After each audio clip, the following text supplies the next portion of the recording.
cette salaud. Elle a été raciste, elle a hurlé, elle a fait une crise de nerfs. Selon vous, pourquoi parle-t-on de fauve auto? Quitte Dals. Non. Eh ben, la vraie réponse, tu as raison. Elle quitte Dals. Ah. Elle vient de l'annoncer. Terminé. Elle quitte Dals. Alors, je vais faire un petit peu courte, mais d'ailleurs, ça s'est mal passé parce que vous saviez qu'elle ne devait pas danser avec Billy Crawford. Non. Et elle l'a exigé. Oui. Donc, du coup, c'était Catherine Patchett qui devait et qui, du coup, elle a dansé avec quelqu'un qui a perdu, David Douillet. Ouais.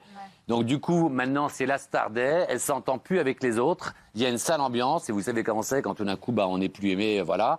C'est un peu la star et du coup, elle a décidé de quitter le programme. Après, elle commence un petit peu à arriver sur des productions TF1, sur des séries. Oui. Donc je pense qu'elle va se diriger dans la comédie, moi. C'est M6 qui l'a approchée et qui aimerait bien la voir soit dans le jury de La France a un incroyable talent, soit pour présenter une émission de flux sur la danse qui devrait arriver bientôt Moi, sur j'aurais M6. dans des séries, moi. Mais non, moi je la vois il faut qu'elle reste dans la danse. Elle est magnifique. Elle danse comme tu n'as jamais vu personne. Une vidéo d'elle est devenue virale aux États-Unis. Elle se trouvait dans une épicerie aux États-Unis. Déjà, elle fait ses courses. Un client s'est mis à filmer Afida en pleine crise. Elle l'a agressé une cliente. Elle lui a lancé des insultes racistes. Le gérant lui a demandé sa carte d'identité parce que c'est nécessaire. Elle l'avait pas. Elle a sorti son téléphone en mettant « Regarde mon nombre de followers, connard. Je suis hyper connu. C'est parti en bagarre parce qu'elle a acheté de l'alcool. Elle a fait une mégalo, quoi. Voilà, elle a acheté beaucoup d'alcool. Elle n'avait pas de carte d'identité. Oui, ensuite de ça, et je vous l'ai fait courte, le mec a fini par dire elle est folle, elle va payer. Elle a donné sa carte et la carte a été refusée.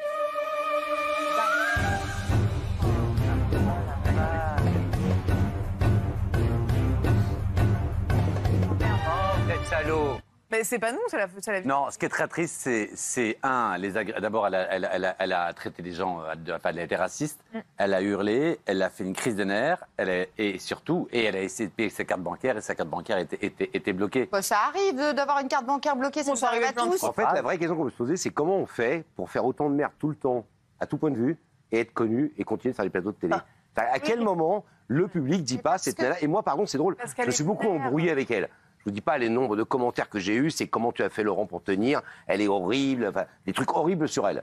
Mais tu as envie de dire, qu'est-ce que tu veux répondre aux gens à ça? Ben je sais pas. Parce que le public continue d'avoir encore envie de la voir, de voir son excès, qu'elle vienne faire un print sur un plateau. C'est une bête de foire. Mais elle fait le truc, c'est comme à l'époque, on allait dans les cirques, on allait regarder, voilà, la femme à trois têtes. C'est dur, la femme à trois têtes. Non, la femme à trois têtes, c'est une escroquerie. Le cirque Palais, et maintenant, Afida. Non, mais voilà, c'est une fille qui a un parcours qui est très difficile, mais qui est très touchante, qui s'en est sortie. Et c'est vrai que quand quelqu'un va un petit peu mal, si on pouvait lui tendre la main plutôt que de l'insulter. Moi, je la trouve attachante, cette fille. Mais moi aussi. C'est chiant. Selon un voyant américain, voilà les gens qui vont disparaître en 2023, je vous le dis. Charles III. Bruce Willis, vous savez qu'il est très malade et que ça va mal. Bill Gates. Oh Il n'a pas pris non. beaucoup de risques. Hein. John Travolta. Non. Oh non, pas John Travolta. Bah si. C'est hallucinant. Jack Nicholson, bon, ça, il a 90 ans. Ouais. Michael J. Fox, bon, mais ça, on sait Il bien. est très malade de partout. il est très malade. Whoopi Goldberg. Qui? Alors ça, je n'en reviens pas. Elle est Non, mais malade. Pourvu que si je regarde pas la télé française, Whoopi Goldberg, Kathleen Jenner, Demi Lovato, Ozzy Osbourne. Et alors, pour vous dire la vérité, parce qu'il en met une couche, il dit voilà les gens qui vont mourir, et je préviens que j'avais déjà vu, l'année d'avant, il avait annoncé l'arrestation de Bill Cosby et d'Andrew Tate.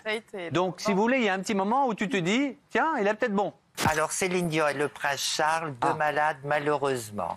Et le prince Charles, problème de santé fin d'année 2023, intervention chirurgicale. Merde. Et pour Céline Dion, pas de retour à la scène du tout. Oh non. Putain, ton billet. Les billets. Ça, elle l'avait déjà annoncé elle-même. Hein, Non. La tournée européenne n'était pas annulée. La tournée européenne n'était pas annulée. C'était les prémices. Oui, mais pas en Europe. Elle devait revenir au mois de septembre. Ouais, elle devait revenir en à septembre. non, à Nanterre. On verra. Kylian Mbappé. Papa.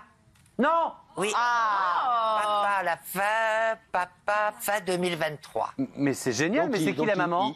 Mais je suis perdu, mais il a une copine? Non, oui. Non. Oui. Il s'est séparé d'une femme. Il s'est séparé? Ouais, de Rose. Non, mais. Florent Pagny. Oh, mon petit Florent.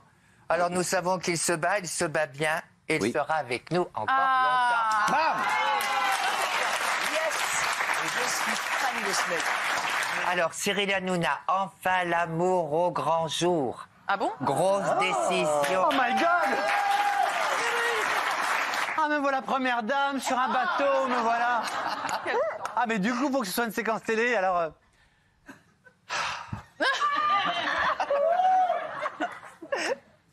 Oui.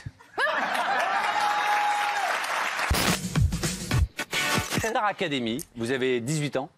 J'ai 19 ans. 19 ans, une gamine. Vous arrivez dans la Starac. Vous êtes un petit peu différente des autres parce que très sportive, tout ça. Vous chantez très bien. Vous avez fait des duos avec... Enfin, c'est magique. Vous arrivez très loin, je crois, demi-finale à peu près. En demi-finale. En demi-finale, voilà. Et puis là, ensuite, derrière, c'est la tournée. Vous faites des zéniths, des zéniths, des zéniths. Vous dites un jour dans un reportage, c'est incroyable, j'ai fait la vie à l'envers parce que j'ai commencé dans des zéniths et puis ensuite j'ai fini dans des salles où il y avait 40 personnes. Parce que la suite, on la connaît, vous faites des albums.